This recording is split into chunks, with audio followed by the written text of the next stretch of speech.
പ്രിയപ്പെട്ട അധ്യാപകരെ, എൻ്റെ പ്രിയപ്പെട്ട കൂട്ടുകാരെ, എല്ലാവർക്കും നമസ്കാരം. ഇന്ന് ജൂലൈ 5 ബഷീർ ദിനം.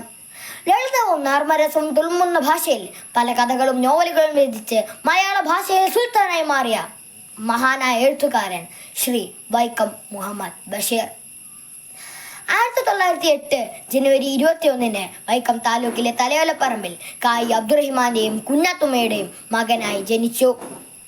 5ാം ക്ലാസ്സിൽ പഠിക്കുമ്പോൾ ഗാന്ധിയെ കാണണമെന്ന ആഗ്രഹം കൊണ്ട് അദ്ദേഹം കോഴിക്കോട്ടെത്തി. 1930 ഉപ്പ് സത്യാഗ്രഹത്തിൽ പങ്കെടുത്തതിന് ജയിലിലാക്കപ്പെട്ടു. ഇന്ത്യയിലും പല വിദേശ രാജ്യങ്ങളിലും സഞ്ചരിച്ചു. പല സന്യാസിമാരുടെയും സൂഫിമാരുടെയും കൂടെ താമസിച്ചു. ആ യാത്രകൾക്കിടയിൽ തനിക്ക് ലഭിച്ച അനുഭവങ്ങളും ജീവിത സത്യങ്ങളും ഉൾപ്പെടുത്തിക്കൊണ്ട് പല കൃതികളും രചിച്ച് നമുക്ക് മലയാളികൾക്ക് സമ്മാനിച്ചു.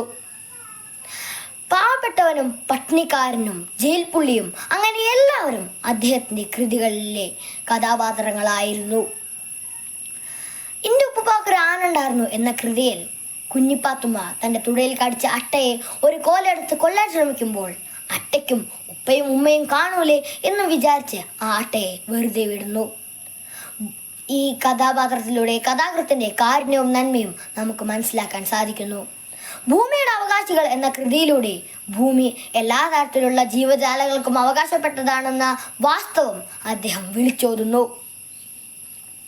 ബാല്യകാലസഖി, പ്രണയലേഖനം, ആകാശമിട്ടായി, വിശ്വവിഖ്യാതമായ മൂക്ക്, ശബ്ദങ്ങൾ, മതിലുകൾ, അങ്ങനെ പല കൃതികളും മലയാളിക്ക് സമ്മാനിച്ചു.